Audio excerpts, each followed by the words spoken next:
OK, alors on va analyser un petit peu les graphes. Alors, fenêtre,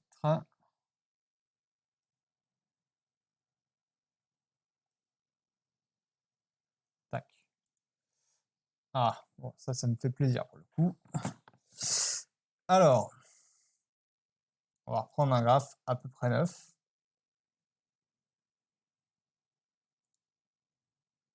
Supprimer les dessins. Alors, qu'est-ce qu'on a là? Qu'est-ce qu'on a là? Qu'est-ce qu'on a là? Eh bien, on a un bull run. Enfin, pour l'instant, on ne sait pas jusqu'à où ça va s'arrêter, hein, en tout cas. Mais on a un graphe qui est pour l'instant assez typique. Voilà. Et on peut pouvoir comparer ça avec à peu près tout ce qu'on a. Bon, là, je pense que les bull run, et ça, pour ça, je vous conseillerais toujours d'aller voir ici. Alors, dans toute la formation, ici, vous avez une super formation gratuite où il y a énormément d'informations. Alors, c'est pas ça que je voulais, c'est des indispensables. Apprendre le trading, le guide. Alors là-dedans, vous avez énormément de trucs. Et sur la fin, ici, vous avez... Tac, tac.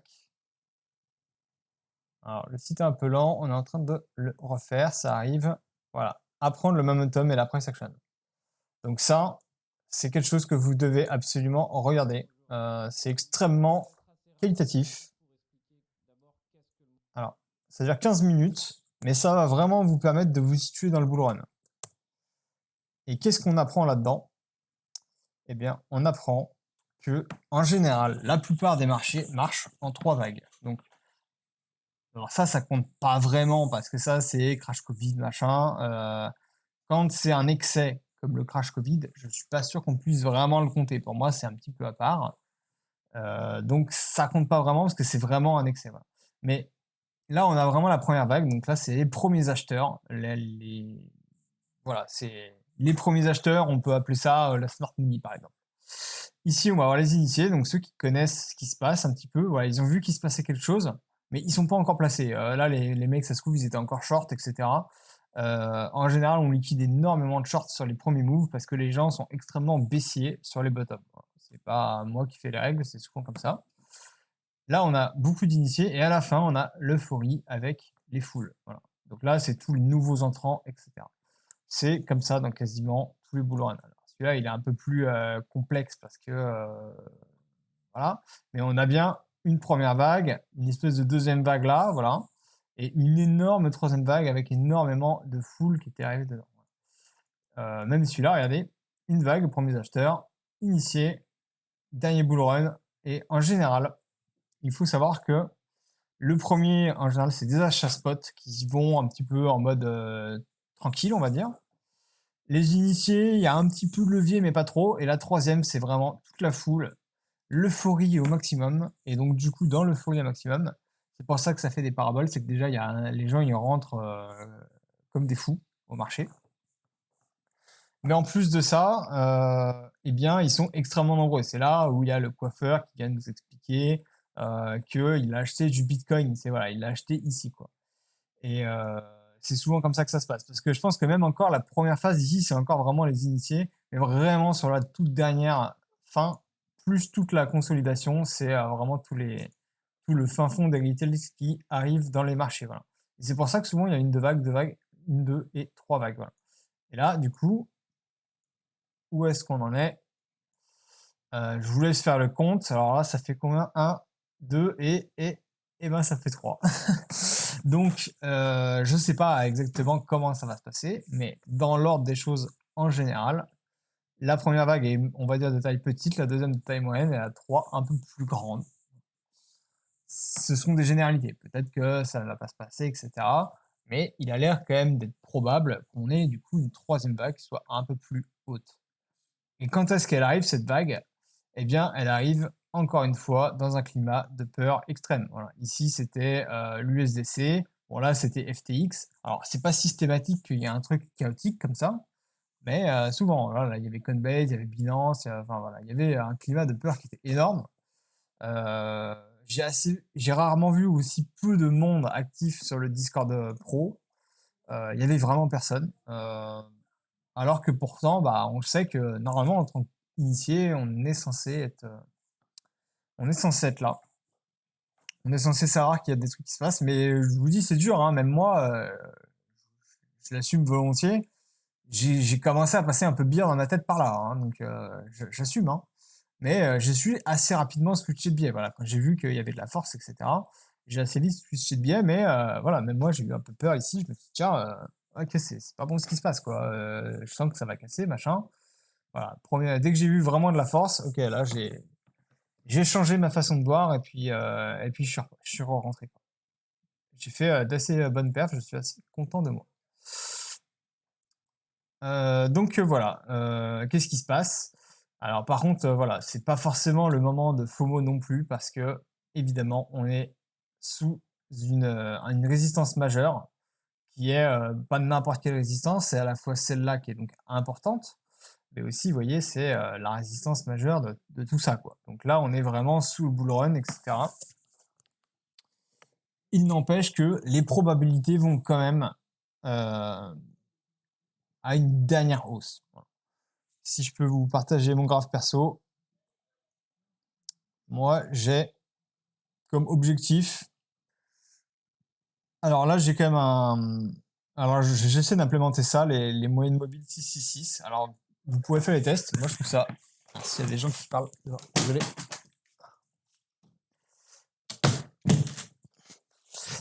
J'essaie d'implémenter la moyenne 666. Je la trouve très pertinente et donc, du coup, je vais quand même faire un petit peu attention à 32 000. Mais je vais plutôt chercher les 39. Voilà. Pas les 40 parce que tout le monde parle des 40. Moi, je vais plutôt chercher les 39. Après, on verra, hein, peut-être que ça n'arrivera pas, peut-être que c'est la fin. Voilà, il peut tout se passer à n'importe quel moment. Faut jamais oublier ça. Alors, pourquoi il est.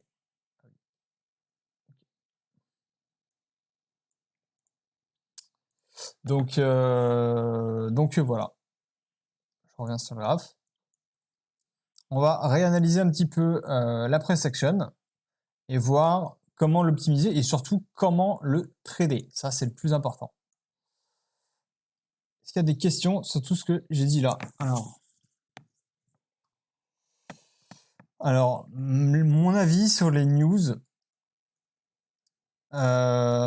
sont importantes, mais ce sont des catalyseurs. C'est-à-dire que ça va permettre de donner une bonne raison au prix de partir, ou de faire quelque chose, ou de vendre, ou quoi.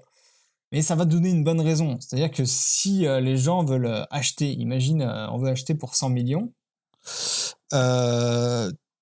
si tu veux acheter pour 100 millions sur le marché, tu peux pas faire ça comme ça, en fait. Tu vois, tu as besoin de trouver des vendeurs, en fait. Et si tu n'as aucun vendeur pour 100 millions, eh bien, tu peux pas rentrer sur le marché. Quel est le problème? Eh bien, c'est qu'il y a des gens qui veulent rentrer avec 100 millions. Donc, qu'est-ce qu'ils ont besoin? Les mecs qui veulent acheter avec 100 millions, ils ont besoin d'un climat de peur. Ils ont besoin d'aller chercher les trous de liquidité, des swing fail patterns, des trucs comme ça. Voilà. Par exemple, là, on en a eu a priori un beau. Alors, pour l'instant, la guerre n'est pas encore gagnée, mais voilà.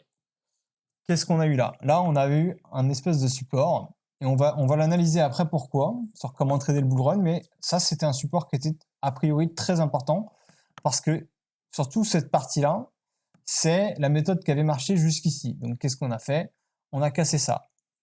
Ensuite, on revient sur l'open interest. Donc, l'open interest, ça permet de savoir comment sont placés les traders sur les futurs. Donc, c'est plutôt, je pense, les petites et moyennes tailles de position, parce que les grosses tailles de position, ça se prend en spot, en général. Donc, voilà. Qu'est-ce qu'on a vu sur cette partie? Alors, ça vient charger. Tac. Donc là, il y avait visiblement énormément de shorts qui sont rentrés dans tout ce mouvement. Alors, je sais pas pourquoi, je pense que les gens ils devaient être dans le déni. Comment on sait que c'est des shorts? Alors, il n'y a pas que des shorts, hein, mais il y en a pas mal. Pourquoi? Parce qu'à chaque fois qu'il y a une bougie de hausse violente comme ça, on perd de l'open interest, c'est-à-dire qu'il y a moins d'argent qui tourne sur les futurs. Donc s'il y a moins d'argent qui tourne sur les futurs, c'est-à-dire que des shorts se font liquider. Voilà. Sinon, normalement, quand le prix monte, bah, techniquement, l'open interest monte aussi. Mais si l'open interest ne monte pas, et qu'il baisse, c'est parce qu'on a perdu des gens dans la course et donc c'est des shorts en général. Voilà, deuxième grosse bougie, bim, on liquide encore. Là, voilà, même là, il y avait une petite bougie, pas grand-chose, hein, mais suffisant pour liquider quand même du monde. Hein. Comme ça paraît petit, mais ça fait quand même fermer voilà, 200 millions de positions, quoi. Et là, on a des trucs intéressants. Là, c'était le top, hein, le petit top. Là, on continue, voilà, on liquide du short, on liquide du short. Là, on reliquide encore du short. Voilà. Les gens, ils avaient vraiment envie de tout shorter, hein, c'est fou. Hein. Ils pensaient qu'à shorter. Là, c'est marrant parce qu'une micro bougie de baisse, ça liquide quand même pas mal de longues. Ici, voilà, on liquide encore beaucoup de shorts, mais là, par contre, voilà, les longues, ils étaient de plus en plus greedy, et là, vraiment, sur ce tout petit mouvement, qu'est-ce qu'on peut voir, c'est qu'ils se sont fait sévèrement punir. Et là, on va pouvoir même zoomer en plus petite unité de temps. Et qu'est-ce qu'on peut voir? On peut voir que, alors, il faut prendre ça à partir de ici. Donc là, c'est à partir du moment où, voilà, là, c'était encore de liquidation de short. Là, on n'a même pas pris d'open interest, on en a encore perdu. Donc, si on a encore perdu l'open interest, ça veut dire que c'était encore des shorts que tu liquidés. Donc, vraiment, tout ce mouvement-là, il était extrêmement facile à prendre. C'est-à-dire que on le voyait sur les données que les gens, ils étaient rentrés short comme des malades.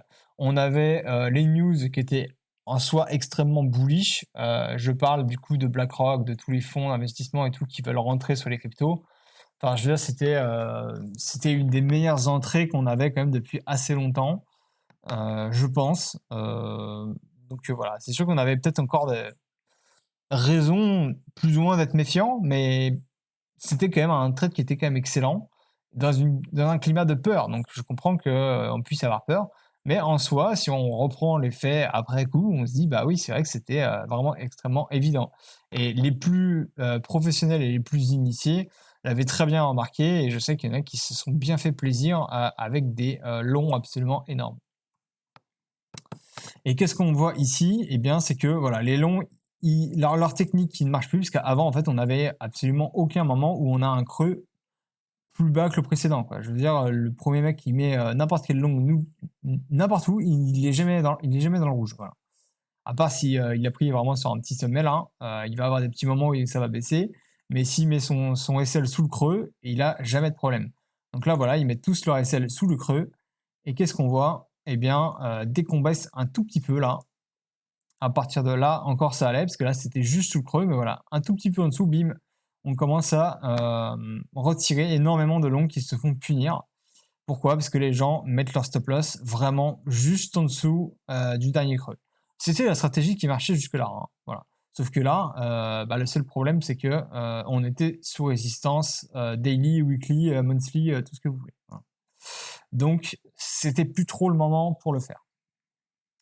Alors, où en est le jeune homme là? Ok. Donc voilà, il y a eu, en tout cas ici, vraiment, les gens ils commençaient enfin à mettre le doigt sur la gâchette. C'est-à-dire que jusque-là, ils pensaient qu'à shorter. Et à partir de ici, vous voyez, ils ont shorté pendant tout le mouvement, et quand on est sous résistance, ils longuent. Bon, voilà, faut pas chercher, c'est comme ça. Et donc, du coup, pour l'instant, il y a les longs qui ont l'air d'être plus ou moins revenus dans la course. Je pense que les shorts, là, ils en pouvaient plus. Ils commencent peut-être un peu à arrêter de shorter. Mais il y a l'air d'en avoir quand même encore un petit peu, pas beaucoup. Donc voilà, là, en tout cas, le manège continue. Et là, enfin, on a un premier piège baissier. Donc là, on voit vraiment que les gens, ils mettent leur stop loss vraiment très très proche. Hein. Parce que quand on met là, ici, là, il y a très peu de pertes.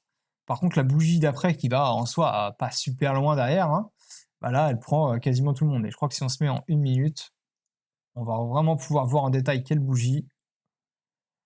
C'est ici.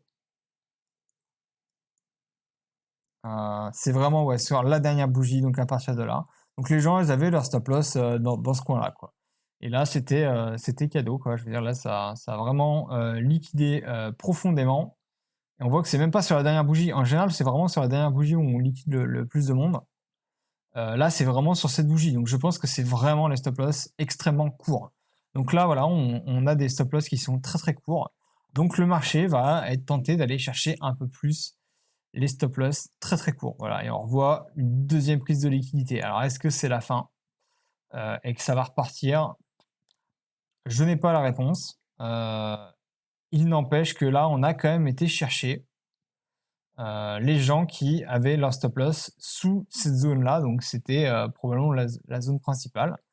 Donc, pour les connaisseurs, on parle d'une absorption de liquidité.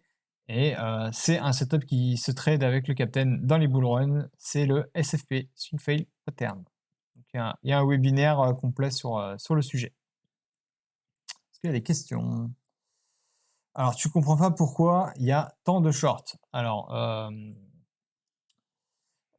je sais pas trop quoi te répondre. La réalité, c'est que les gens, ils longuent le top et ils shortent le bottom. Voilà, c'est pas moi qui fais l'algorithme du cerveau humain. C'est juste comme ça que ça marche en fait. Et des fois, faut pas trop chercher. Si on se met en daily, regarde. Alors, on va plutôt le voir sur les footings, c'est encore plus clair.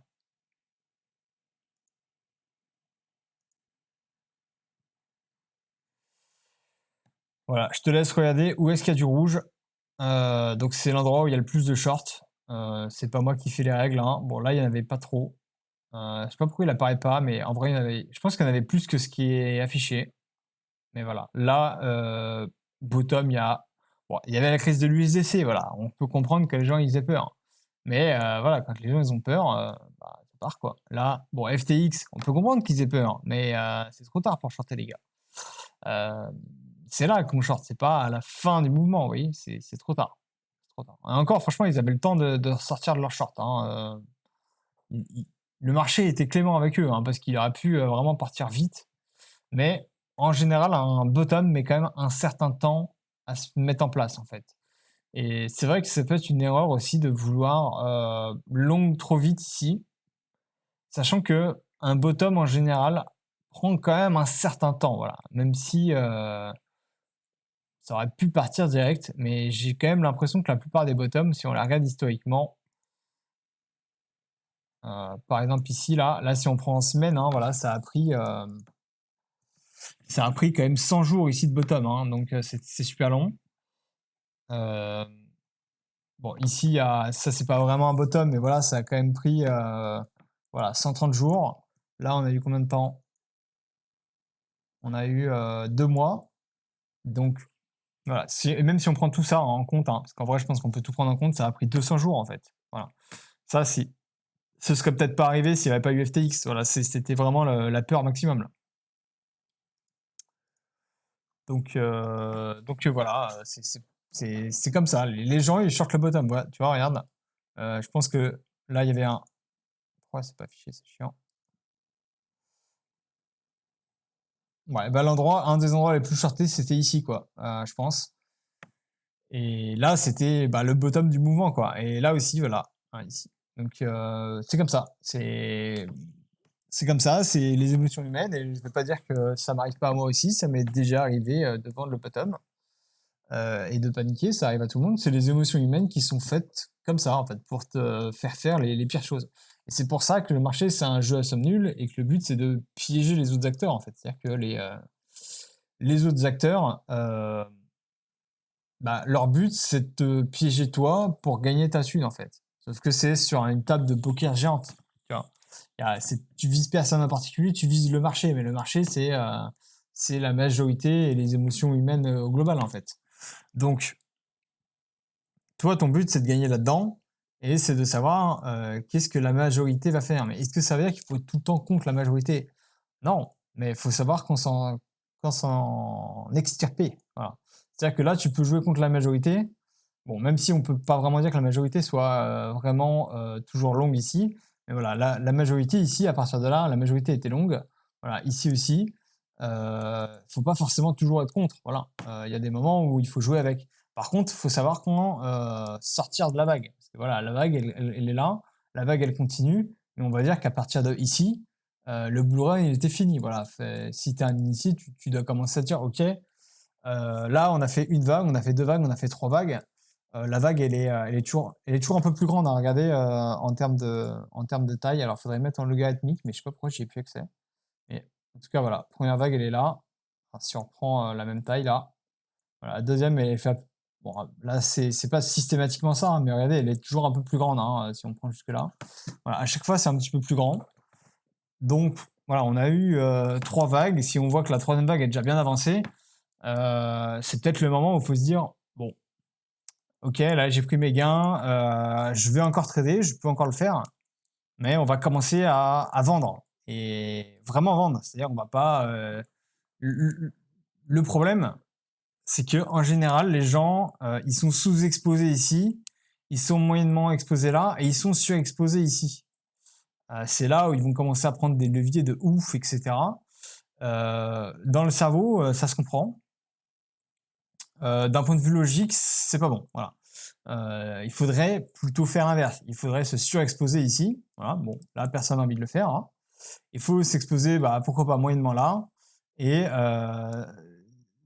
dérisquer ici, c'est-à-dire commencer à vendre, voilà, dans la troisième vague. Alors, c'est pas forcément ici, mais voilà, quand on sent que la vague est un petit peu avancée, il faut commencer à vendre. Voilà. C'est important de le faire, parce que si de toute façon vous avez une opportunité qui arrive, il faudra que vous ayez des capitaux disponibles. Mais attention, quand je dis des capitaux disponibles, c'est pas parce que vous venez de vendre tout votre Bitcoin, vous avez 10 000 balles sur votre compte, qu'il faut rentrer 10 000 là sur la nouvelle hype, le nouveau PEP, etc. Parce que sinon, vous vous désexposez d'un marché et vous vous réexposez à un autre endroit. Moi, je suis très, très exposé au marché en ce moment, vraiment très, très exposé. Mais je sais que voilà, j'ai mes targets et je vais me dire de façon posée, quand j'y arrive, je sais que mon moi, il voudra continuer à miser gros. Voilà. Mais je sais que je vais commencer à me poser des règles et je vais me dire, ok, là, je vais vraiment commencer à réellement sortir de l'argent. C'est-à-dire que je vais passer en stablecoin ou autre en fait. Voilà. Ou alors prendre des put options, ou alors prendre des shorts. Peu importe la manière, il n'y a pas de bonne ou de mauvaise manière. Par contre, il va falloir quand même commencer à vraiment sortir. Voilà. Et moi, je vous remonte ma target. Ma target 1, c'est 32 000. 30, bon, on va dire 33 900. Et la dernière, c'est 39. Voilà. Et je sais qu'à 39, je vais commencer à sévèrement vendre mon spot. On va dire que dans toutes ces zones-là, voilà, là, je suis plutôt du genre à acheter vraiment tout ce que je peux. Et à chaque nouvelle zone, je vais essayer de racheter un petit pullback. Là, je vais plutôt essayer de vendre chaque sommet, en fait, vous voyez. Et on devrait se retrouver avec si ça suit la logique, parce que là, on n'a pas vraiment eu de distribution. Vous voyez, là, c'est des pullbacks. C'est pas de la distribution. De la distribution, vous voyez, ça, c'est un pullback, un pullback. Là, on peut dire que c'est un pullback, mais là, c'est de la distribution. Vous voyez, ça n'a pas tout à fait la même tête, hein. Même là, c'est de la distribution. Ça stagne et ça finit par casser à la baisse. Et en général, bon, là, c'est pas toujours le cas, mais en général, ça casse à la baisse, ça fait un pullback et ça repart. Bon, là, il n'y a même pas eu de pullback, vous voyez. Mais si ça suit, on va dire, un marché à peu près normal, on devrait avoir, bon, moi, je pense que ça va faire un truc genre comme ça. Peut-être un truc, je sais pas, comme ça. Troisième vague là. Ensuite, ça va soit faire un double top là, soit peut-être aller chercher un peu plus haut, réintégrer, un sommet plus bas, etc. Voilà, et après, ça va commencer à casser. Voilà. Ça, vous allez voir tout ça dans la vidéo qu'il y a ici, en fait. C'est extrêmement bien expliqué. Et ça apprend à trader le bull run. Et moi, je vous apprends ici, enfin, je vous donne une méthode. Il n'y en a pas une, il y en a 50, il y en a 50 millions, même autant qu'il y a de gens. Il n'y a pas deux méthodes qui marchent. Mais il n'empêche que voilà, quand on va commencer à arriver dans ces zones-là, faudra commencer à sévèrement réfléchir à vendre. Voilà. Si vous ne vendez pas, malheureusement, en fait, vous êtes tout le temps exposé. Vous ne savez pas pourquoi vous rentrez sur les marchés, vous voyez. Ne pas vendre ici, c'est une chose. Ne pas vendre ici, c'en est une autre. Alors après, soyons honnêtes, je traite des cycles et moi j'ai des cibles qui sont données un peu à l'avance. Voilà. Il n'empêche que on peut pas vraiment savoir jusqu'où ça va aller. Peut-être que ça fera un truc différent, peut-être que ça va monter à 48. Peut-être que l'affaire BlackRock, ça va faire un mini pullback en mode ça va arriver là, ça va faire juste ça et puis ça va repartir pour un vrai bull run. J'en sais rien. Voilà. Il n'empêche que les cycles en général, ça va souvent marcher 1, 2, 3 phases et correction plus profonde. Voilà. Moi, j'ai toujours en modèle le bull run de 2019, qui est une éco-bubble. Donc, c'est-à-dire qu'une éco-bubble, c'est-à-dire qu'on va retourner dans un cycle plus petit que cet endroit-là, mais il est plus petit, mais il va pas plus haut, en fait. C'est le bull run d'après qui va partir. Mais ça, c'est un mini bull run parce que les gens, ils sont encore dans l'idée que le bull run existe, etc. Sauf qu'il n'y a pas encore eu assez de capitulation. Donc, ils ont besoin d'un deuxième petit bull run. Voilà. Et c'est à peu près ça qu'on a. Donc, moi, je pense qu'on va derrière avoir une autre correction. J'ai ma zone d'achat optimale. Je ne sais pas si on ira jusque-là. Je ne sais pas ce qu'il y aurait. Je pense que pour aller si bas, il faudra peut-être un truc un peu grave. Hein. Voilà, il y a Binance qui chauffe. Qui sait, ça se trouve, Binance aura des problèmes vraiment et ça pourrait amener des grosses bougies rouges. Je n'en sais rien. Il n'empêche qu'il faudra réfléchir à vendre son spot tôt ou tard. Si vous n'avez pas de plan pour vendre votre spot, à moins que vous vouliez le garder sur 10 ans, hein, ça c'est aussi, vous avez le droit. Hein. Mais si vous voulez le garder à moyen terme, voilà, il faudra penser à prendre quelques profits ici.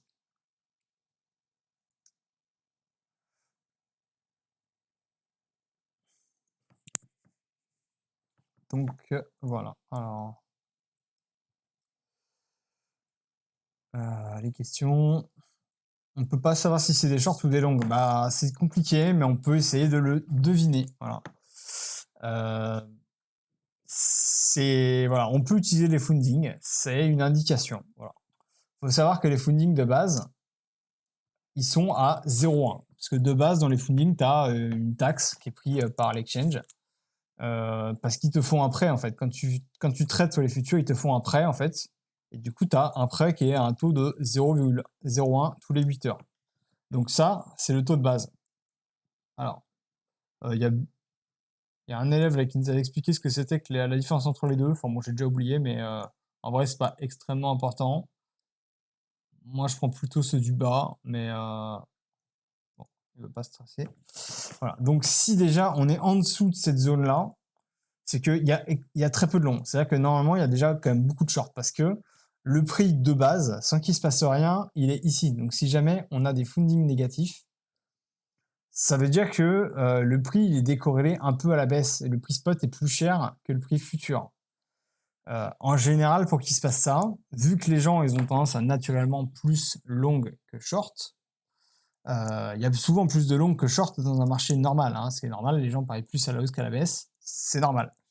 Donc si jamais on voit le marché qui pousse un peu à la baisse, bah, c'est qu'on peut se dire qu'il y a potentiellement plus de short. Après, ça veut peut-être juste dire qu'il y a beaucoup d'achats spot. Hein. Ça marche aussi. Hein.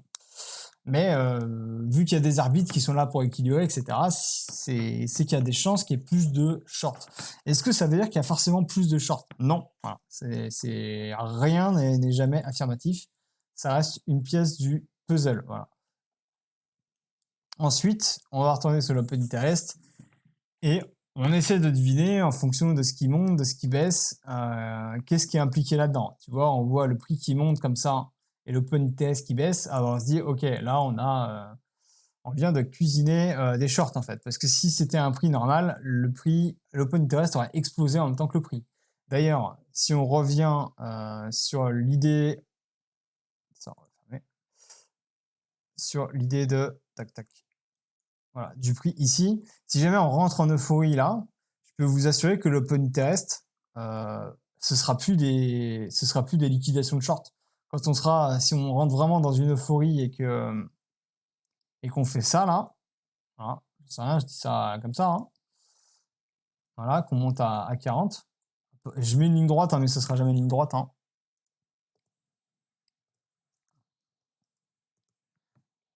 Voilà, peu importe. Voilà, qu'on monte à 40. Je peux vous assurer que l'open test, là, il va faire comme ça, là. Ah merde, putain. Je peux pas le...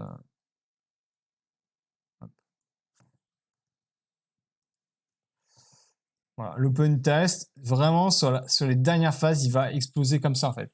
Et là, en fait, chaque bougie bleue, ou enfin verte, elle va vraiment être accompagnée d'une énorme hausse d'open test. Et là, ce sera le moment où il faudra commencer à se méfier.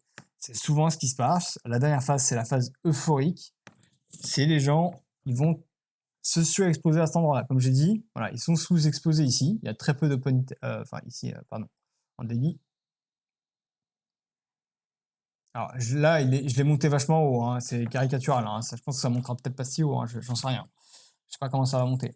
Mais là, en fait, l'open interest, il a pas changé depuis ce bull run. Enfin, il y a eu que dalle, hein, entre ici et là, il y a que dalle. Vraiment, le prix il a monté de 36% et le prix a monté de 86 et l'open interest a monté de 36. En général, l'open interest monte plus que le prix. Donc voilà, à côté du bull run, regardez, c'est ridicule. Il y a rien là. Pourtant, on est quand même assez haut.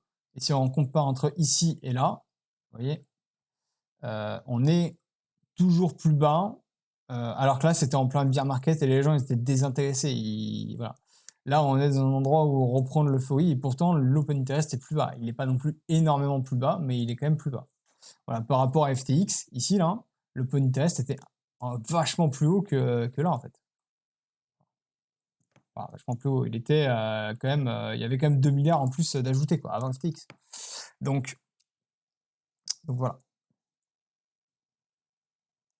Pensez à prendre des gains. Alors.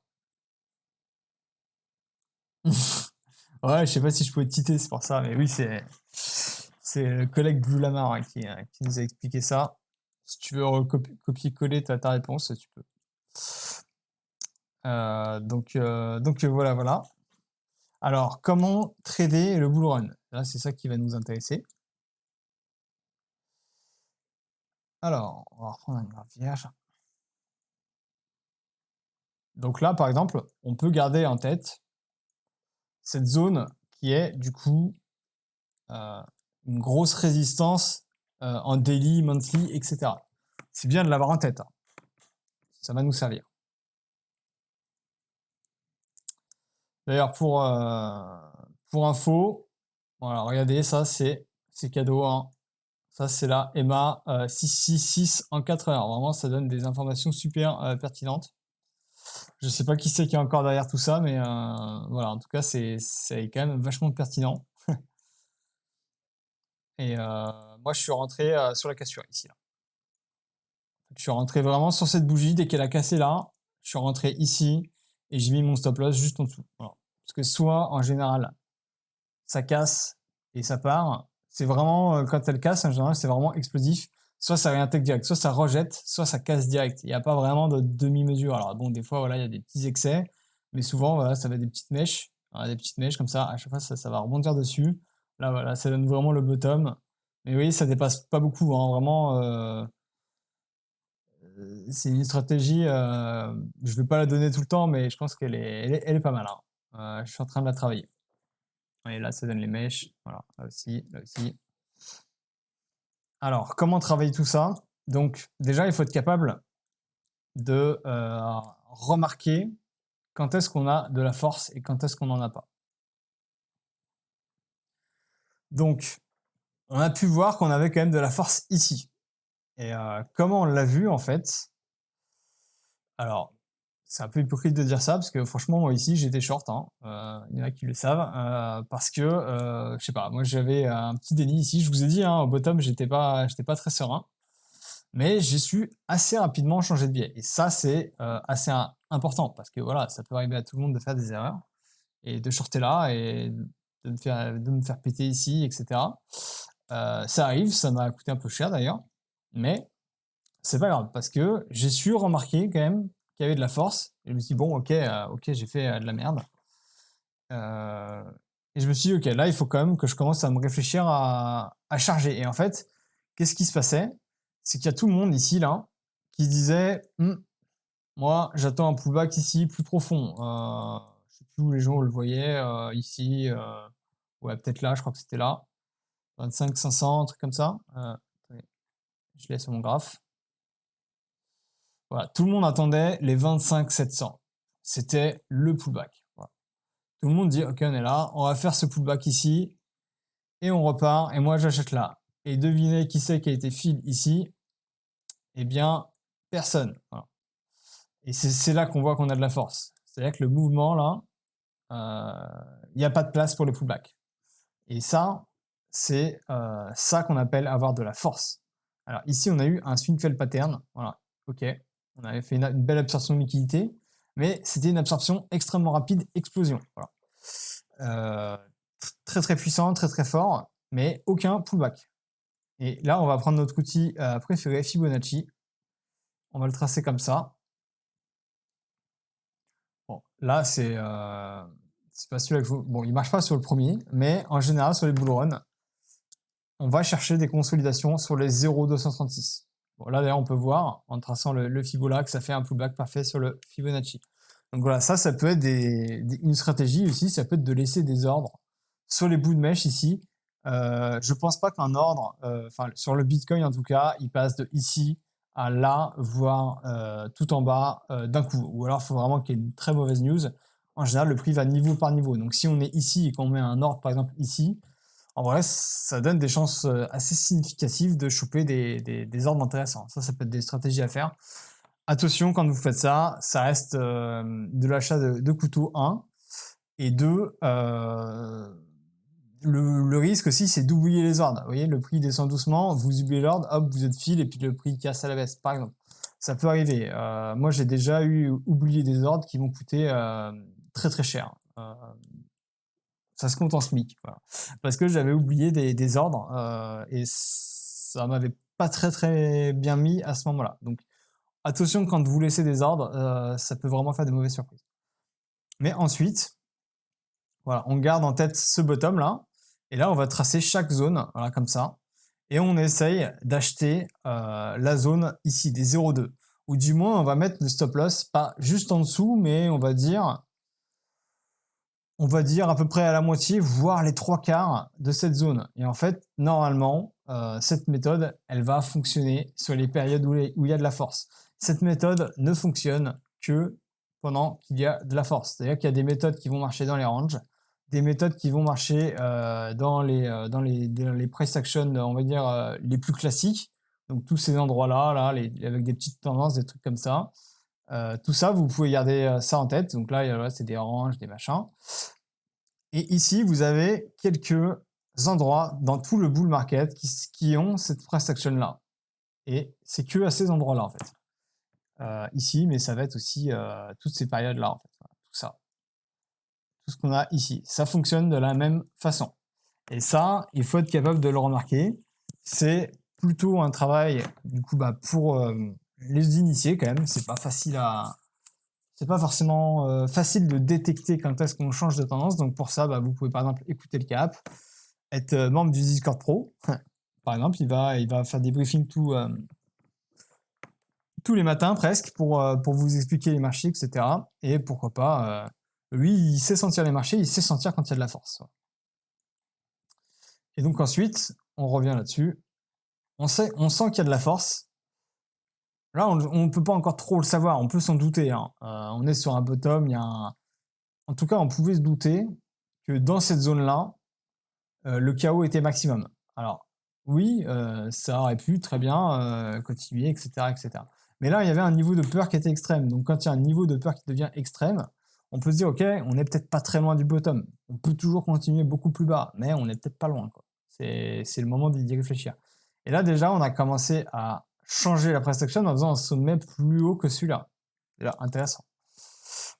Ensuite, on fait des consolidations extrêmement serrées. Regardez, bon là, voilà, c'est pour ça qu'il ne faut pas mettre juste en dessous, c'est qu'on a quand même toujours ces petites mèches qui viennent piéger le prix. Voilà, donc ceux qui mettent leur stop extrêmement serrés se font avoir, par exemple sous ce creux, ceux qui n'utilisent pas Fibonacci, etc.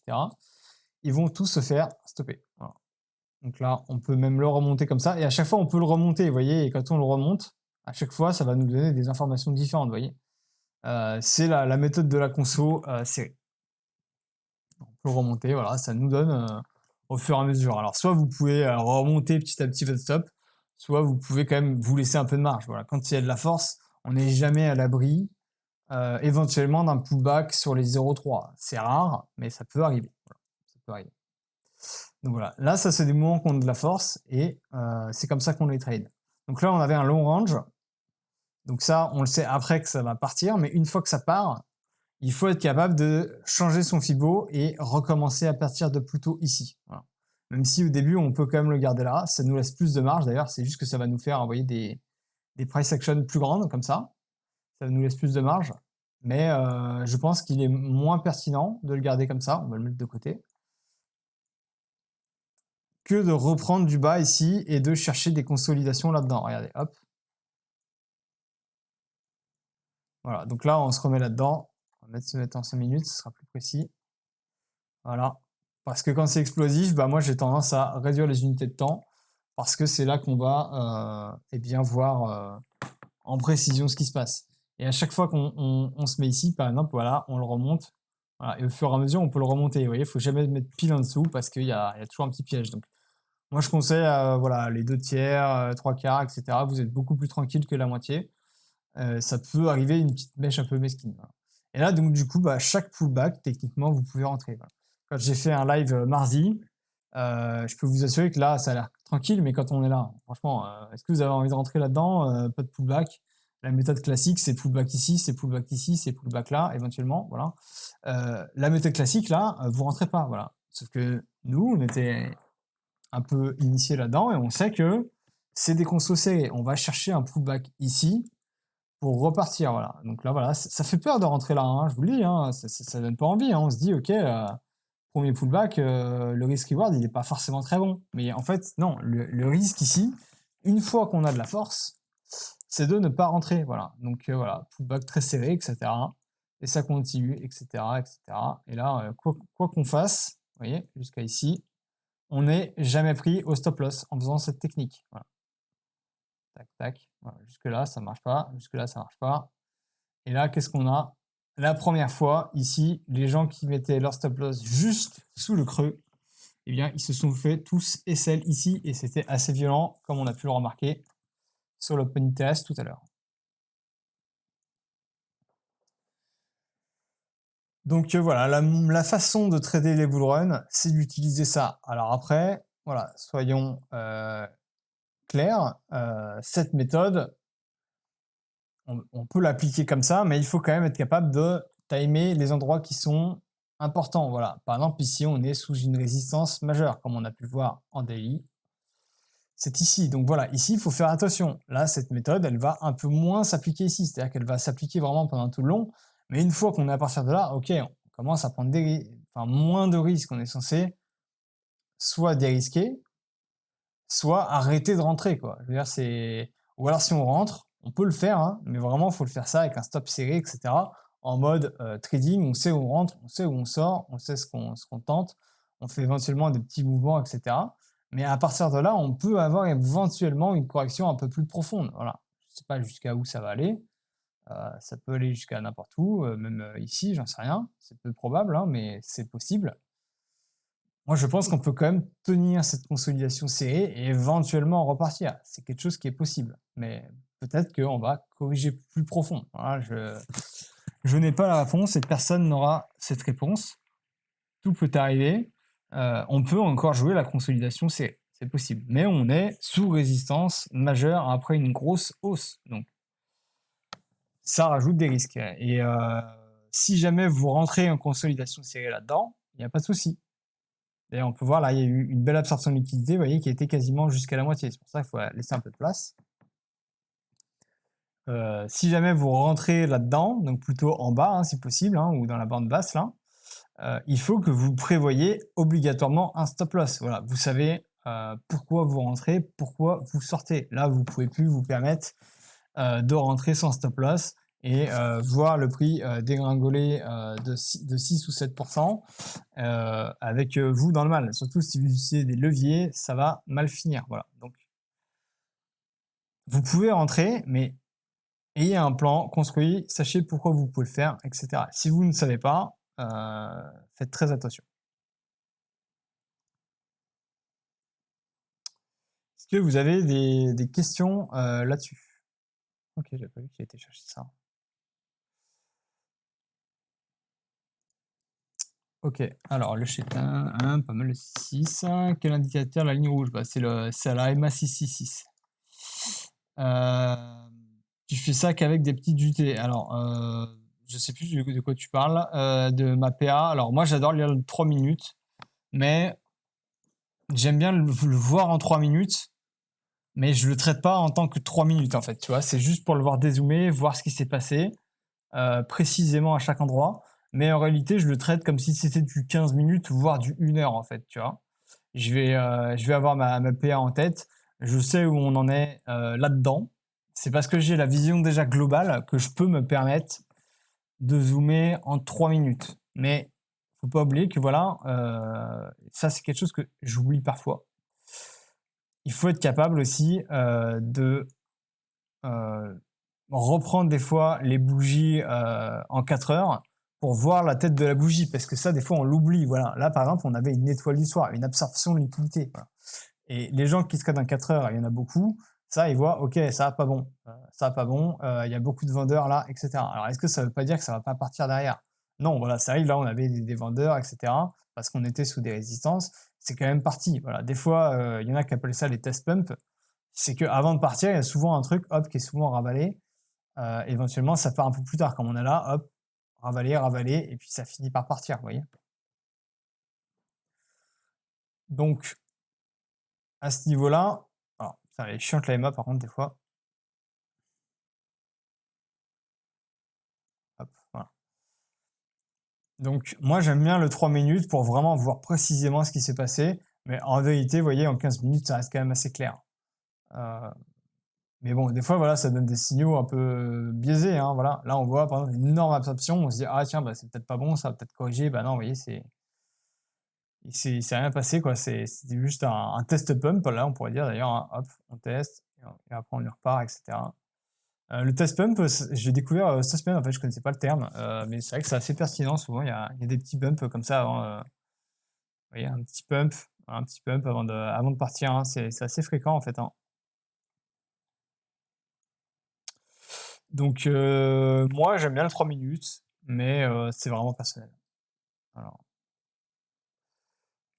ok, mais pourquoi pas plus? Comment ça, pas plus?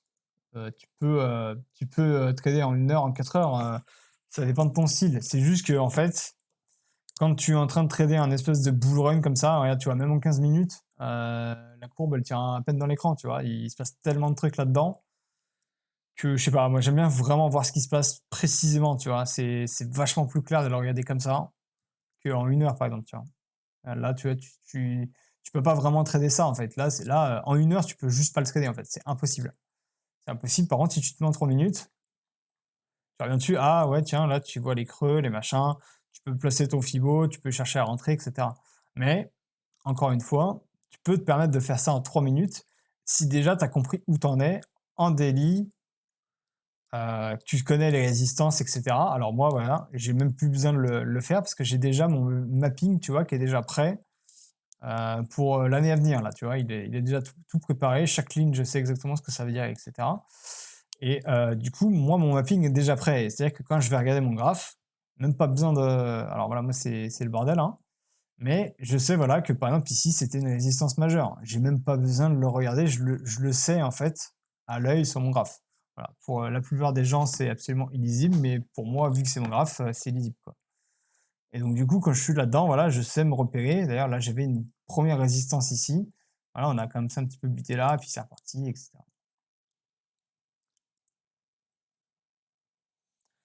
Donc, voilà. Euh, Bah ouais, c'était pas hier, c'était mardi, mais ouais, ouais, bah les consos serrés, je me suis bien gavé avec. Et il y a des moments pour le faire, il y a des moments où il faut faire attention, hein, encore une fois, hein. Voilà, là, c'est un moment beaucoup plus tendu pour le faire, hein. Moi, je suis rentré assez fortement par là, à la réintégration. Mais très franchement, je suis infiniment moins serein ici que pendant tout le long là, hein. Là, franchement, là, j'étais là, là, je me disais même pas en rêve, je vends, hein. C'est hors de question que je vende la moindre miette ici, pour moi, hein. Mais à partir de là, et ici, ça commençait, on peut commencer à se poser la question, vraiment. Je pense que ça va aller plus haut, mais c'est extrêmement légitime de se poser la question sur est-ce que il faut commencer à vendre un petit peu. C'est très normal, voilà. Là, on est sous résistance majeure, hein. On parle d'une résistance Wi-Fi, quoi. C'est pas rien, quoi. C'est une zone où les gens qui sont rentrés dans le Blue Run, qui sont en perte, ils se disent, ah tiens, ce serait peut-être pas mal que je revende mes tokens pourris là. que je me débarrasse de tout ça et que je sois sorti de cet enfer, en fait. Voilà. Et c'est comme ça que ça fait des zones qui ont plus de vendeurs que d'autres, en fait. Tous les gens qui avaient leur stop loss qui n'est pas passé, etc., ou qui n'avaient pas prévu d'en mettre un, dès que ça revient à leur prix d'entrée, ils cherchent qu'à se débarrasser, quoi. Voilà. Et du coup, ça, c'est des zones ici qui ont énormément de vendeurs, et c'est normal. À noter quand même qu'on a déjà tapé la zone une fois. Donc ici, on avait déjà tous les mecs qui voulaient vendre ici, là, ils ont normalement vendu déjà en bonne partie là. Alors on peut revendre une deuxième fois là et refaire un pullback, etc. Il n'empêche que on a déjà épuisé des vendeurs ici. Donc là, il y a plus d'acheteurs ici que la dernière fois, parce que la dernière fois, les acheteurs ici ont déjà été un peu épuisés. Vous voyez, ça a amené une correction plus profonde, parce que les acheteurs étaient épuisés. Là, il y a des nouveaux acheteurs. Voilà. En plus de ça, c'est la troisième vague, il y a le FOMO, il y a tout ça qui arrive. Donc normalement, on devrait avoir plus d'acheteurs. Là, vous avez bien aimé 666, hein, faites attention à 32, ouais, 222 là, quasiment. Il y a la 666 daily, hein, elle est assez pertinente, hein, donc on peut la traverser, mais affaire à suivre.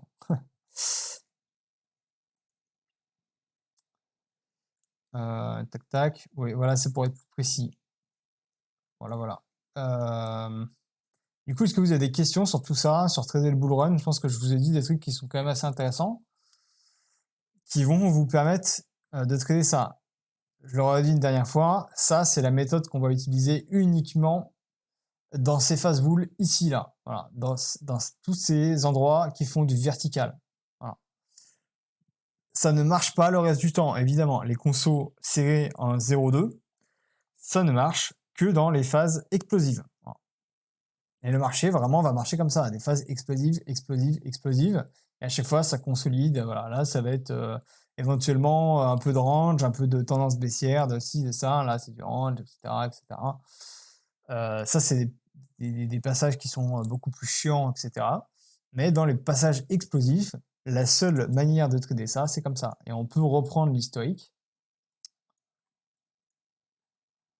On va reprendre l'historique ici. On va se mettre en 1 heure. Voilà. Donc on prend en bas. Là, vous pouvez pas rentrer, vous pouvez rentrer nulle part, hein, c'est mort. Donc voilà, on voit quand même que le premier, il est un petit peu différent. Mais si on enlève le premier, qui était aussi piège, hein, pour nous, eh bien, ici, voilà, conso 0,2. On prend celui d'après. Tac. Là, je pense qu'après, d'ailleurs, il faut le ramener ici, d'ailleurs, voilà. Parce que là, c'était un espèce de petit range, en fait. Voilà. Et quand c'est un range, c'est un petit peu différent. Alors après, on peut se dire, ouais, pourquoi pas le ramener là? Ouais, bon, c'est ok, c'est piégeux. Bon. Voilà. D'ailleurs, là, on voit qu'on a un pullback sur les 0,3. Alors, est-ce que c'est pas le genre de setup qu'on serait en train d'avoir là? Première absorption de liquidité, hop, peut-être pullback 0,3. Ça ressemble un petit peu à ce qu'on a là, hein. On va voir, hein.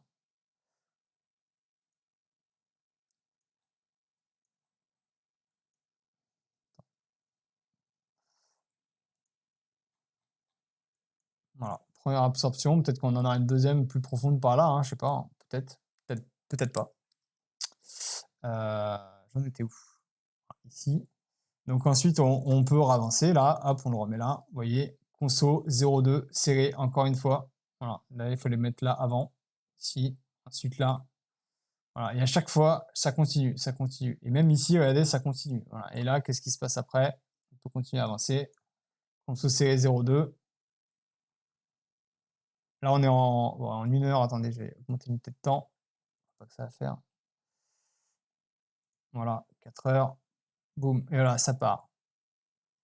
Bon, après, peu importe ce qui se passe derrière, hein, mais vous voyez que c'est une technique qui va fonctionner. Vous voyez, là, on avait fait la conso 0,2, du coup, si on enlève le replay, voilà, c'est parti là. Et bon, là, c'était la fin quand même. Et là, on peut d'ailleurs remettre ici, hein, et se dire, ok, là, ça va continuer, ça va continuer. Sauf que là, ça casse vraiment. Et là, on a eu bon, un petit pullback, un nouveau plus haut et un pullback plus profond. Qui est d'ailleurs, si on reprend comme ça, d'ailleurs, c'est marrant, regardez. 0,666 de Fibo. Voilà, c'est cadeau. Ça, c'est du coup plutôt un excès de liquidité. Ça compte pas vraiment, pour moi. Mais on peut très mal compter, hein. Là, ça marche aussi pour les clôtures, après tout. Donc voilà, c'est ça que je voulais vous montrer. Les consos serrés, traiter le bull run. Je sais qu'il y en a qui l'ont déjà eu il y a 2 jours, donc voilà, vous pouvez le revoir. Est-ce que vous avez des questions là-dessus?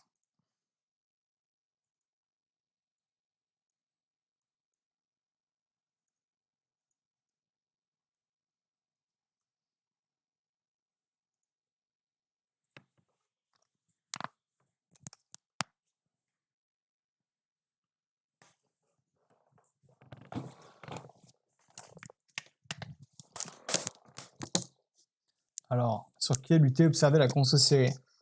Ah, bah, en fait, sur quelle UT observer la conso serrée, moi je pense qu'il faut juste la regarder, en fait, c'est pour ça que moi j'aime bien moi les Fibos, j'aime pas trop prendre l'UT telle quelle. Les Fibos, moi je vais les prendre en unité, petite, dézoomée, voilà, comme ça. Mais c'est sûr que si tu traces la press action, derrière, la press action, ça va se travailler différemment. Voilà. Une fois que j'ai tracé mon Fibo, je vais regarder les zones précisément, etc. Voilà, comme ça en dézoomé, par exemple. Et ensuite, une fois que j'ai tracé mes Fibos comme j'ai envie, là, on va reprendre la press action classique en 1 heure, etc. Voilà. Mais moi, mes Fibos, je vais toujours les tracer en dézoomé parce que je veux voir qu'est-ce qui s'est passé à quel endroit. Voilà. Et par exemple, il y a des moments où peut-être que cet endroit-là, le top, je le prendrai pas dans mon Fibo, je le mettrai comme ça, par exemple. Voilà. Et d'ailleurs, c'est comme ça que j'avais fait au début, je crois. Et là, ça me donne des zones un peu différentes. Vous voyez, c'est quand même assez pertinent. C'est bah, la zone à la base que j'avais prévu d'acheter, hein. J'en avais parlé à Range. Finalement, bon, j'ai acheté là. Mais voilà, ça c'est une autre façon de trader les FIBO. Parce que pour moi, ça c'est un excès. Voilà, ça compte pas vraiment. Mais ça, c'est ma façon de faire. Il n'y a pas de bonne ou de mauvaise façon de ce niveau-là. Voilà. Je pense que je vais garder comme ça, c'est pas mal en vrai.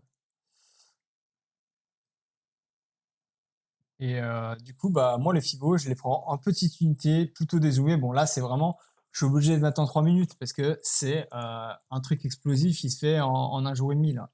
Mais sur un mouvement classique, je peux, au lieu de me le faire en 4 heures, par exemple, je vais me le mettre en 1 heure et je vais regarder plus précisément. Voilà, si je veux tracer ça, qui est un mouvement qui est en 4 heures et quelques, je vais me mettre en 1 heure, voire en 15 minutes pour le tracer exactement et voir les petites mèches, qu'est-ce qui s'est passé à l'intérieur, etc. Voilà.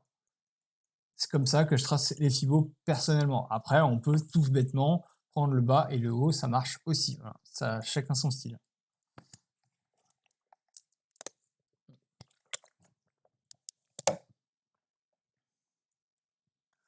Du coup, est-ce que vous avez d'autres questions? En attendant, je vais vous montrer moi mon plan actuel sur BTC.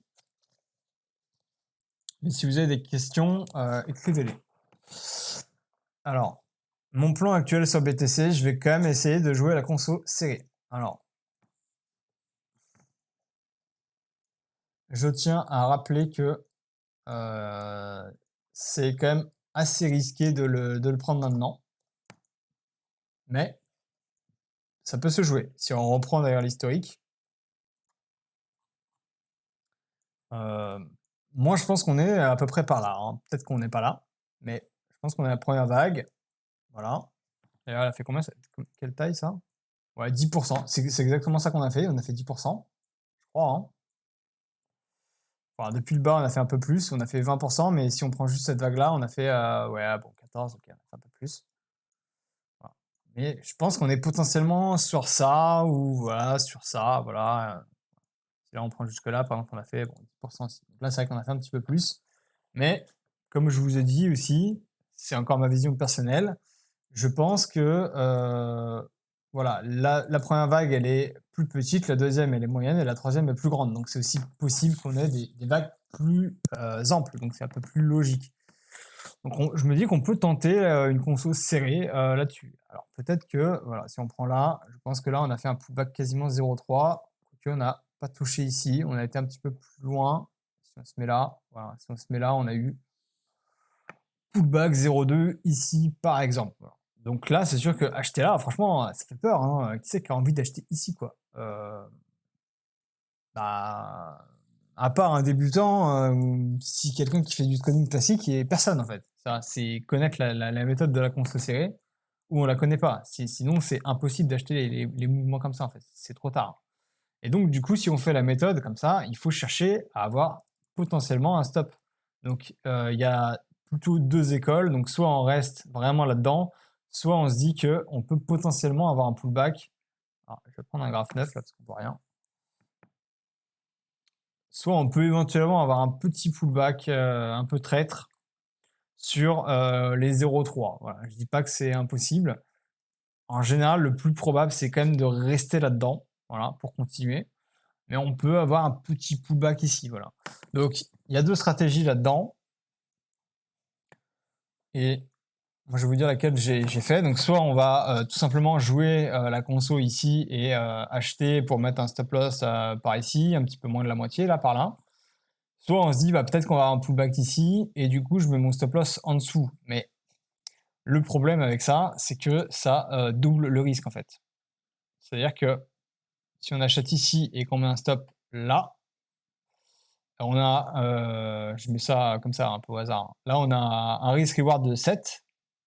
Et si on se remet là, on n'est plus qu'à 3,5. Donc en fait, on double le risque pour ce setup. Est-ce que c'est pas plus judicieux tout simplement de mettre son stop loss de façon classique ici, et si jamais eh bien, on se fait stopper et qu'on réintègre, ben, c'est pas grave, on le reprend par exemple. Voilà. Faut savoir le reprendre parce que voilà, on voit que si jamais ça casse et que ça réintègre, ça peut partir très vite. C'est pas forcément facile. Il y a quand même eu un petit pullback ici, regardez, malgré tout. Voilà, on a cassé, on a intégré, on a refait un pullback sur la zone. Et ensuite, on est parti. Donc voilà, là, ça peut être une zone où on peut acheter, par exemple, avec toujours ce stop loss assez serré. On peut essayer de viser haut, etc. Alors, je ne sais pas jusqu'à où, hein, ça c'est à vous de faire vos targets. Mais en tout cas, pour l'acheter, ça peut être une méthode. Moi, je pense que je préfère faire ça. Je préfère me faire stopper. Éventuellement, ça réintègre et le reprendre. Voilà, c'est ma stratégie. Il y en a qui peuvent être plus laisser plus de place et prendre jusqu'ici. Mais regardez, on est jusqu'ici, on se dit, ah bah ouais, mais regardez, là, il y a un creux, donc je vais me mettre là. Et puis après, on se dit, ah bah oui, mais là, il y a le Fibo, donc je vais le mettre en dessous. Et puis là, ah bah non, là, il y a un creux là-bas, bon, je vais le mettre là. Et puis là, ah là, il y a un order, voilà, il y a un order block. Ah là, il y a ci, il y a ça. Ah là, il y a le 666, machin, je vais le mettre là. Oui, bon, bah finalement, voilà, j'ai plus qu'un R de 1, c'est pourri, quoi. Donc, à un moment, il faut trancher, il faut être prêt à perdre, il faut être prêt à se faire stopper. Moi, je vais plutôt essayer de jouer ça comme ça, donc au même endroit. Tac.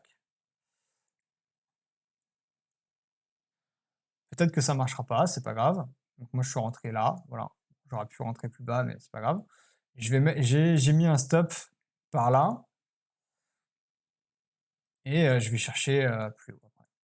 Donc, moi, je dis, je vais chercher ça là.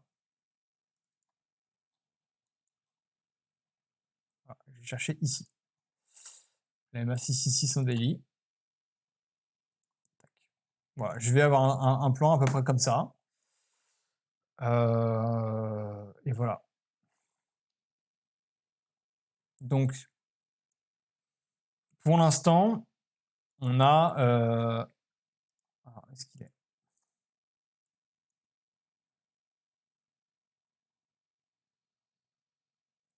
Alors, parce que je retrouve mes fibos au fur et à mesure, j'en ai fait tellement, j'arrive plus à me rappeler lequel est quoi. Donc, il y a celui-là qui était assez pertinent. On va l'enlever. Voilà. Et celui-là, en fait, c'était le retracement de ce mouvement aussi. Donc là, on voit quand même voilà, qu'on a ça. Je me dis éventuellement, le seul risque, ce serait d'avoir un petit pullback sur les 0,7. C'est quelque chose qui est possible, voilà, ici. Peut-être que que ça arrivera, peut-être que ça n'arrivera pas, mais si ça arrive, il faut que ce soit une mèche très rapide qui réintègre pour qu'on reste dans cette zone du pullback des 0,2. Comme on l'a montré, en général, il ne casse pas cette zone. Ou alors, on parle d'une petite réintégration comme ça, éventuellement un pullback ici après. Et c'est tout ce qu'on est censé avoir sur ce mouvement. Voilà. Donc moi, je vais plutôt jouer ce mouvement et je vais essayer d'aller choper ça là-haut. Il faut savoir que là-haut, on a énormément de stop loss. C'est-à-dire que tous les gens voilà, qui sont au-dessus de la barre rouge, là, donc au-dessus de la barre rouge, mais genre vraiment plutôt le top ici, quoi, c'est là où tous les gens qui jouent short depuis extrêmement longtemps ont mis leur stop. Ils l'ont mis, alors pas forcément pile poil au-dessus, mais ils l'ont mis en gros dans toute cette zone-là. Voilà. Donc ça, c'est la zone où il y a tous les shorts de tout le monde. Et on parle pas du petit retail, mais plutôt, je pense, des gros acteurs qui se sont hedgés, etc., qui ont mis leur short là-dedans. Donc là-dedans, leur SL, il est là-dedans. Et en général, ils vont pas mettre leur SL vraiment très proche, mais un petit peu plus haut. Et du coup, ça pourrait faire un bouchon de champagne. Voilà. Sauf que ça peut très bien juste faire un bouchon de champagne jusqu'à ici, recorriger en mode short squeeze et repartir après. Moi, c'est mon scénario. Je pense que la EMA 666 Daily va servir de résistance parce que souvent, elle va quand même faire un rejet. Donc, je vois bien un setup qui vient faire comme ça, qui réintègre en pullback ici et pourquoi pas qui repart après.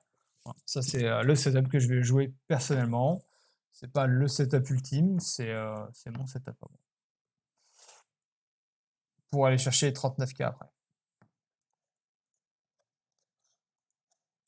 Je sais pas s'il y en a d'autres qui ont des setups à partager.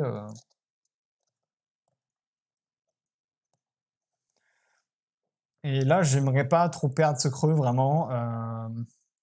Moi, j'ai quand même mis mon stop loss. Alors, j'ai un hard stop loss là, mais j'ai une moitié de stop loss à peu près en dessous là. Pourquoi? Parce que j'ai pas spécialement envie qu'on aille là-dessous. Voilà. Je suis quand même assez exposé avec des leviers voilà, qui sont quand même qui sont présents. Et j'ai pas forcément envie de laisser énormément de place et je préfère parfois couper à break-even quitte à reprendre. Voilà. C'est une stratégie que j'essaye qui est quand même à haut risque, qui peut emmener à beaucoup de pertes. Donc, quitte à les tenter, je préfère parfois sortir à break-even et re-rentrer plus tard, c'est pas grave. C'est un peu un coup de poker, de casino, mais sans jouer au casino, etc. Donc, c'est ce que j'essaie de travailler personnellement. C'est extrêmement risqué, je vous conseille vraiment pas de faire ça si vous débutez parce que c'est pas facile à manager. Mais du coup, voilà, je vais avoir des stop loss qui sont en plusieurs parties. Donc voilà, comme on peut avoir plusieurs entrées, plusieurs sorties, moi j'ai plusieurs stop loss. Donc j'ai un premier stop loss là et un deuxième qui est à peu près par là, ici, voilà. Donc j'ai deux stop loss qui sont assez courts et j'aimerais que ce setup il se passe comme ça. Donc il y a quand même encore pas mal de shorts, je pense, dans le mouvement malgré tout. Et donc je me dis que peut-être qu'il pourrait nous servir de carburant pour aller plus haut. Voilà. Donc pour moi, le support, c'est vraiment cette zone-là, la zone la plus puissante. Et pourquoi pas refaire un pullback dessus, c'est OK. Et repartir là-haut. Si on commence à casser là-dessous, etc., c'est pas forcément bon. Parce que ici, qu'est-ce qu'on a? On a un changement de structure qui s'est opéré. Alors, il est léger.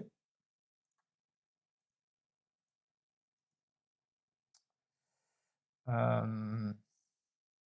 je vais compter celui-là. Hop, voilà. Et là, potentiellement, ça peut être un pullback qui permettrait d'aller plus bas. Voilà. Par exemple, je ne sais pas jusqu'à où, hein. Je mets les flèches un peu au hasard ici. Mais voilà, si on suit la structure, on a eu ici un sommet qui est plus petit, plus bas que le précédent, et là un creux plus bas que le précédent. Et là, qu'est-ce qu'on a a priori qui est en train de se dessiner? Un sommet qui a l'air pour l'instant d'être plus bas que celui-là. Mais le sommet pour l'instant n'est pas encore validé. En fait, pour que ce sommet soit validé, il faudrait que cette bougie, ça c'est encore la EMA qui empêche de zoomer.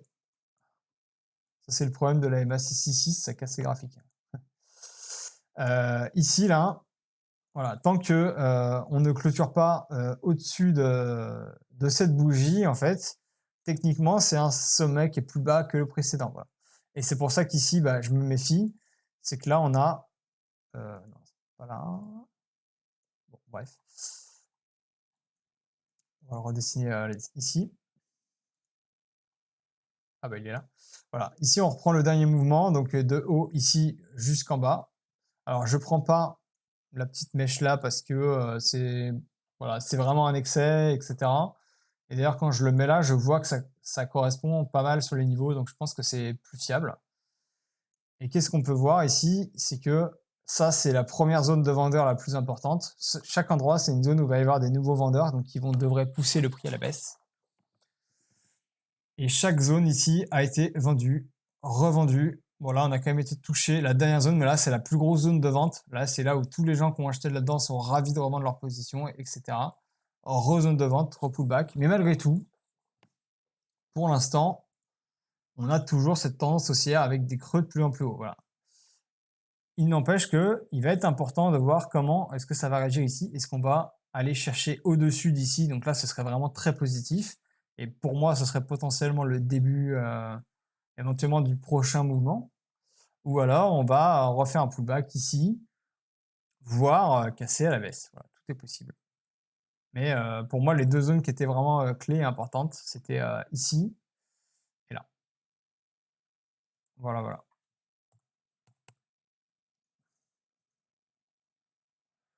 Est-ce que je peux parler de Ethereum? Alors déjà, avant de parler de Ethereum, on va regarder ETH BTC. Voilà. Donc hier, j'ai eu une petite lueur d'espoir sur Ethereum. Mais qu'est-ce qu'on voit? Eh bien, que Ethereum, il est en réalité pas très fort. Voilà. Il a eu ici une absorption de liquidité. On a vraiment été chercher toute la liquidité là-dessus et réintégrer. On fait potentiellement un pullback ici, mais on serait content de le revoir exploser. Sinon, ça veut dire qu'il faut trader le Bitcoin. C'est pour ça que je suis surtout exposé au Bitcoin. Il y a ça. Et deuxième information extrêmement importante, regardez la Bitcoin dominance. C'est le Bitcoin, là c'est le king, c'est lui qui gère le marché en fait. Euh, Quand je trace les Fibos comme ça, je serais étonné qu'il n'aille pas au moins jusqu'à cette zone-là. Alors cette zone-là peut-être, cette zone-là peut-être, mais en général il va suivre les mouvements complets, donc ça ne m'étonnerait pas qu'il aille jusqu'ici. Donc le Bitcoin continue de prendre de la force. J'ai eu un petit doute hier en me disant bah, peut-être qu'il va réintégrer et redonner de la force à Ethereum. Mais là, voilà, il a quand même l'air vraiment de continuer sa tendance à la hausse. Ce serait très très étonnant qu'il aille pas dans cette zone. Donc du coup, bah voilà, on sait que l'Ethereum est plus faible que le BTC. Donc si on doit trader à la hausse, bah, je pense qu'il vaut mieux trader du Bitcoin. Et si on veut trader à la baisse, bah, il vaudrait mieux trader plutôt eh bien, de l'Ethereum. Il n'empêche que l'Ethereum a pour moi, il ne faut pas l'oublier, à long terme, toujours un très bon potentiel aussi. Alors peut-être qu'il n'ira pas jusque-là, mais moi je lui donne un potentiel jusqu'à 3100. Voilà, peut-être que ça n'arrivera pas, mais c'est une possibilité qu'il ne faut pas écarter.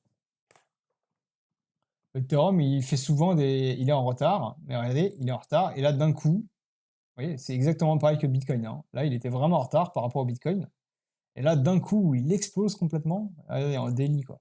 Rien à voir, hein. Et là, c'est une grosse courbe, voilà, une moyenne, parce que là, on est en échelle normale, mais si on est en logarithmique, là, on voit que ça augmente énormément, et là, que ça augmente moyennement. Je sais pas pourquoi, mon logarithmique, il a disparu. Je peux plus le voir. Je sais pas pourquoi. Et là, on voit vraiment que là, on a une vague, du coup, qui est quand même importante, mais là, on a une énorme vague à côté de celle du Bitcoin. Donc, c'est possible qu'on ait une price action comme ça, en fait. Voilà, l'Ethereum qui a à la traîne, et là, d'un coup, explosion de l'Ethereum. Faut pas oublier cette possibilité. Donc, bah, Ethereum, bah, il est assez propre, hein, par rapport au Bitcoin, il est presque plus propre, en fait, je trouve. Parce qu'il s'est vraiment bien posé sur la zone, alors que Bitcoin un peu moins. Ouais, il évite un peu au-dessus, je sais pas, moi j'aime bien le voir consolider sur le support, je trouve ça mieux qu'au milieu, mais bon, après tout, il est au-dessus, donc c'est peut-être même mieux, enfin je sais pas. J'ai pas trop d'avis là-dessus, mais en tout cas, voilà, il a réintégré son support pour l'instant et il a l'air de le tenir. Donc pourquoi pas, hein, ça peut se jouer consolidation, il a toujours un très bon potentiel haussier, comme j'ai dit, mais peut-être pas tout de suite, peut-être un peu plus tard en fait. Voilà. Il montera aussi en même temps que le Bitcoin, c'est juste qu'il montera peut-être moins. Mais d'un coup, le Ethereum, il va partir, je pense. Alors,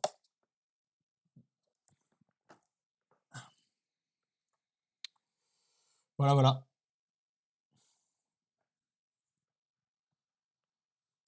Et si on a une consolidation plus profonde, moi j'ai 2-3 targets, alors après on verra si ça passe. J'ai RDNR, j'adorerais l'avoir ici, là.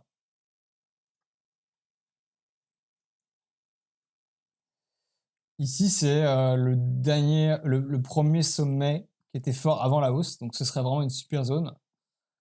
Par contre, quand je vois ça, je me dis que ça a de fortes chances d'arriver. Par contre, je me dis aussi que si on doit aller là, peut-être que Bitcoin doit corriger un peu avant. Donc, je sais pas si ça va se passer. On verra. J'ai le OP aussi. J'ai un ordre ici. Alors, je sais pas si on ira là. Il y a vraiment de fortes chances qu'on n'y aille pas, mais pourquoi pas. On l'aura peut-être. Sinon, bah tant pis, je le rachèterai peut-être plus haut quand on aura plus de conviction, quand on aura à nouveau une vraie structure, etc. On a une petite structure qui est dessinée en 15 minutes, qui est devenue haussière, regardez.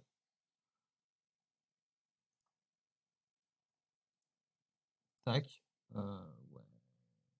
Bon, comme le prendre comme ça, ouais. Voilà. Et là, on a une structure qui est devenue haussière, hein. Sommet de plus en plus haut et creux de plus en plus haut. Donc, malgré tout, voilà. Par contre, pour moi, on est sous résistance. La résistance, c'est toutes ces zones-là.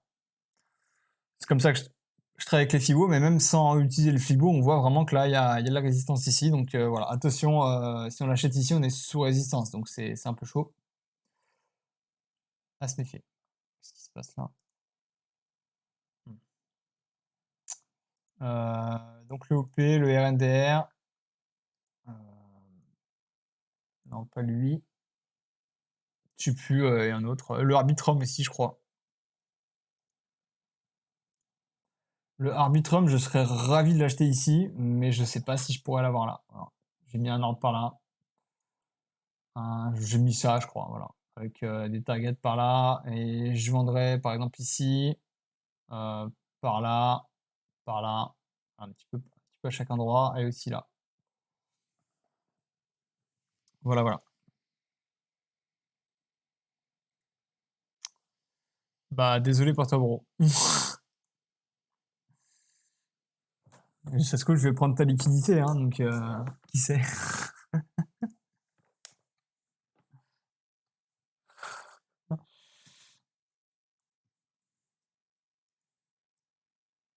Ah, ça se trouve, c'est toi qui vas prendre ma liquidité sur Bitcoin, hein, parce que en vrai, je suis pas hyper serein. On va voir. Je pense que s'il commence à attaquer là, vraiment, il va aller très fort. Alors, est-ce qu'il va vraiment exploser comme là? Ou est-ce qu'il va juste, ou est-ce qu'il va juste arrêter sur cet EMA là? Je ne sais pas. D'ailleurs, je vais tracer un petit trait là pour l'avoir dans les unités. Hop, voilà, comme ça, je me mets en 15 minutes. Je fais si grand le trait. Voilà.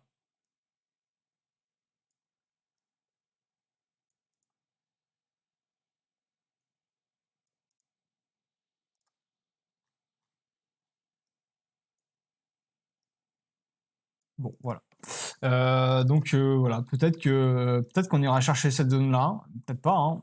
Voilà. Mais je pense que là, ça serait une zone excellente pour faire un superbe short squeeze, hein, parce que là, énormément de shorts, etc., qui ont leur stop loss ici.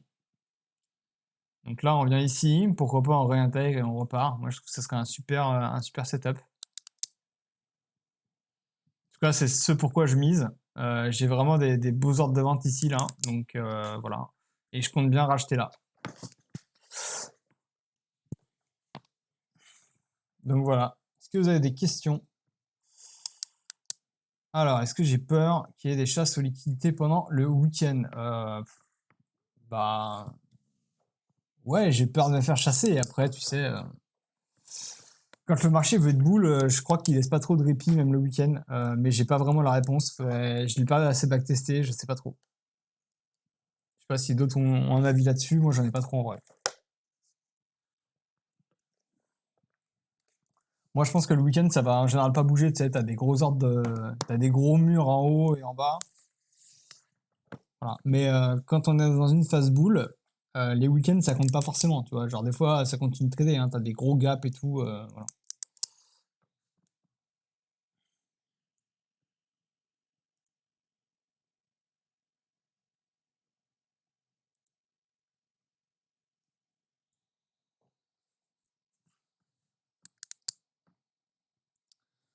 Pas forcément, mais ça peut, ouais.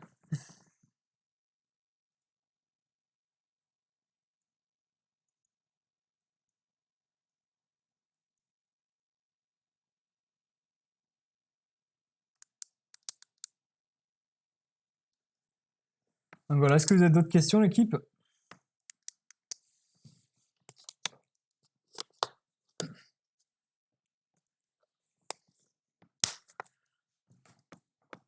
Je sais pas si je parle plus fort que d'habitude, mais à la fin de chacun de mes lives, maintenant, je suis aphone, quoi. Je sais pas si ça s'entend, mais j'arrive plus à parler là.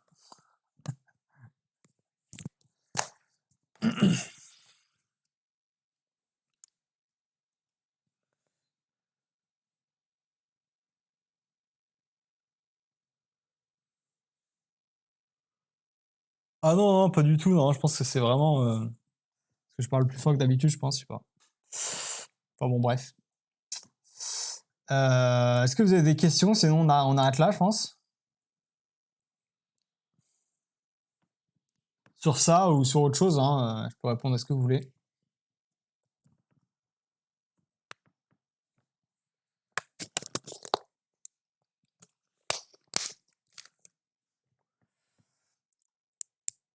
Alors, ouais, juste deux, trois trucs avant de clôturer quand même. J'ai fait aussi un live qui était pas mal la semaine dernière, donc je vous invite à le regarder. Je pense qu'il était vraiment quali sur les Fibo. Et deuxième chose, faut quand même que je vous parle un petit peu du Discord Pro et des produits Captain Trading. À la base, c'est quand même une des raisons aussi pour lesquelles je suis là. Donc sachez que vous pouvez prendre rendez-vous avec Range Starter pour qu'il vous explique tout ce qu'on fait chez Captain Trading. Donc que ce soit les produits, les webinaires, le Discord Pro qui vous parlera de l'intérêt de la communauté, des produits, des services, tout ce qui se passe, etc., etc. Donc le but c'est pas de parler de trading, voilà, sinon il va pas être content. Et je vous assure qu'il vaut mieux qu'il soit content. Il est très gentil quand il est content, mais quand on parle autre chose que Captain Trading, il est pas content. Et du coup, il peut vous conseiller sur tous les produits de Captain Trading. Et le but, c'est si jamais vous avez envie de vous lancer pour rejoindre Captain Trading, mais vous savez pas trop ce qu'on fait, quoi faire, tiens, qu'est-ce que je dois faire en premier, etc. Bah, il est là pour ça. En plus de ça, sachez que à la fin de l'entretien, eh bien, vous avez le droit à un petit code promo qui est valable qu'une seule fois par contre, attention. Mais voilà, pour vous encourager. Voilà. Donc voilà, donc je vous présente très brièvement le Discord Pro. Donc il y a pas mal de membres, etc. On est, je crois 300. Hein.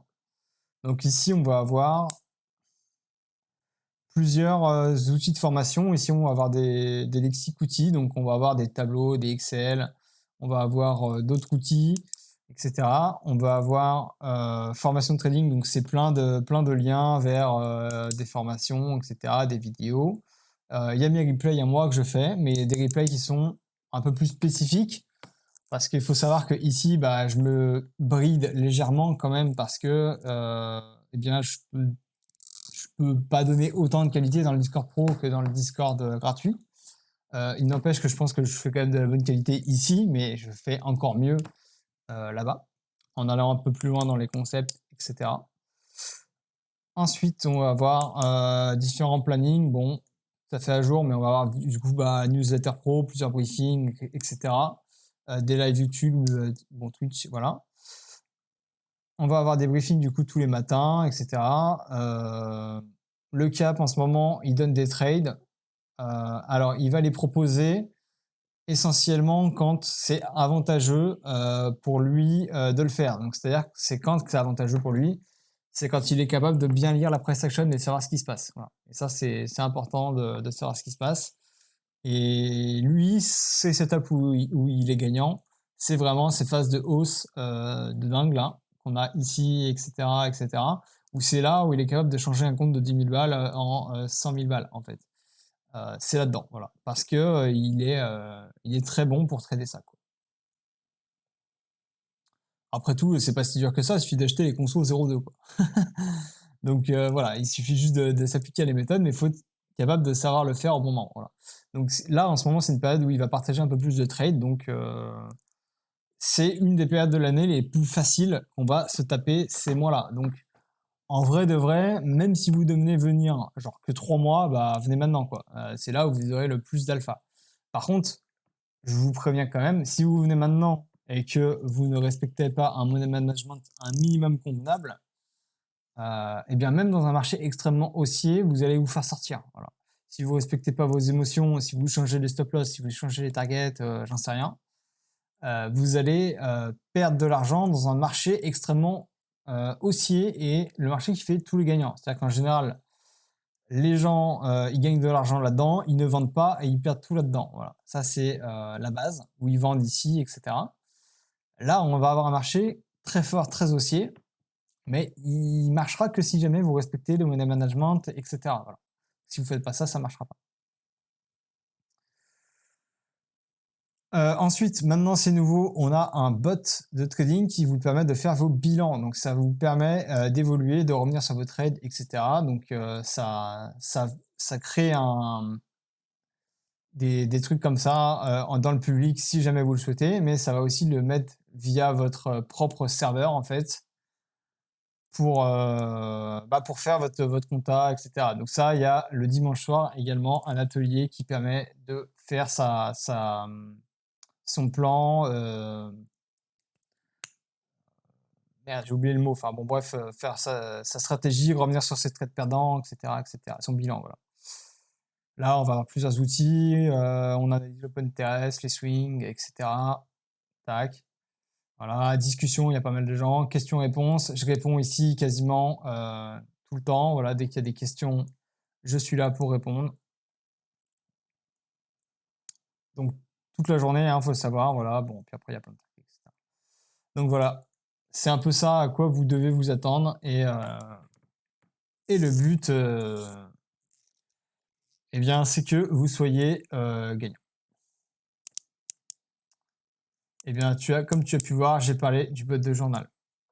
Ouais, Range Starter, c'est un peu la conseillère d'orientation.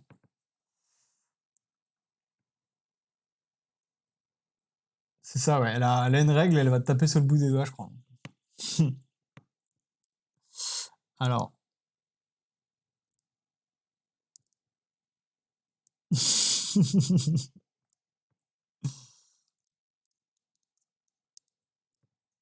Voilà, Range Starter, il est conseiller d'orientation et il fait le café.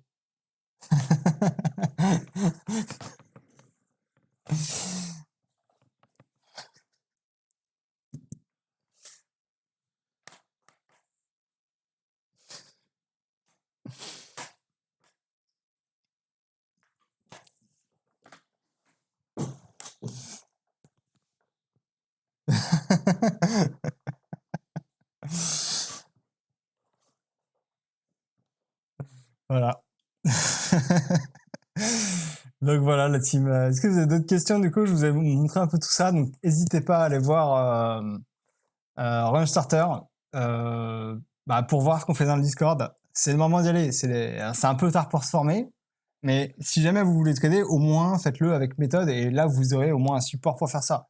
En vrai de vrai, ça va rien vous coûter par rapport à ce que vous pouvez gagner. Et c'est maintenant qu'il faut le faire. C'est pas dans 2 mois quand le bull run est passé et que on sera en haut là et que vous commencez à se trader là-dedans, alors que là en fait là c'est la période où les gros sont en train de vendre sur votre face. Voilà, donc c'est plus le moment de trader, c'est trop tard. Beaucoup trop tard. Donc voilà, il faut le faire maintenant. Tant qu'on a encore un peu de place, c'est-à-dire c'est ça, hein, la place. Enfin pour moi, hein, ça c'est ma méthode. Mais on a ça comme place. Alors ça ne paraît pas énorme, mais c'est toujours bon à prendre. C'est-à-dire qu'il suffit juste de réussir un mouvement pour se gaver. Hein. Et moi, je vous le dis, je me suis bien gavé là, avec un seul mouvement. Uniquement ce qui s'est passé entre là c'est mon entrée, et là, je peux vous assurer que je me suis mis très bien. Voilà, je sais que le captain s'est mis très bien, etc. Voilà, faut choper la méthode. Il le faut. Voilà.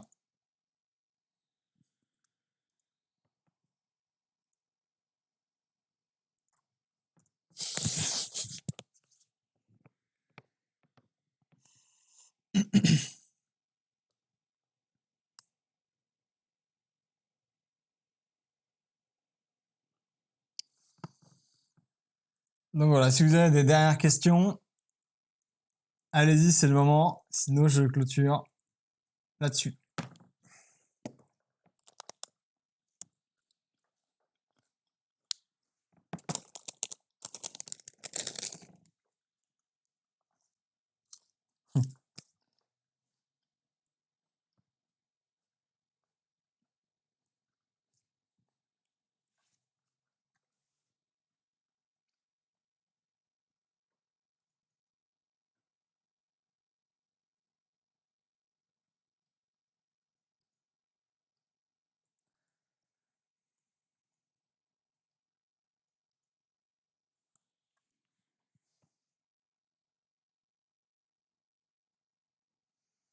Ouais, voilà. Bah, c'est une bonne initiative. Je pense qu'il est très qualitatif.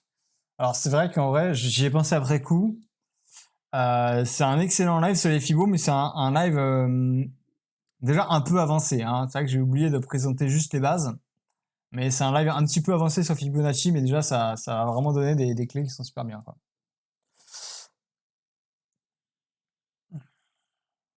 Il est pas non plus niveau expert, hein, mais un peu avancé. Donc voilà. Bon, je vois que ceux qui viennent d'arriver à la dernière minute, je vais poster le replay et je le poste très rapidement. Alors, faut savoir que le replay est quasiment impossible à regarder tant qu'il n'est pas en HD. Il faut 2 heures pour qu'il soit mis en HD. Donc voilà. Si vous le regardez tout de suite, ça va pas très bien marcher. Voilà, voilà l'équipe. Allez, sur ce, bonne soirée.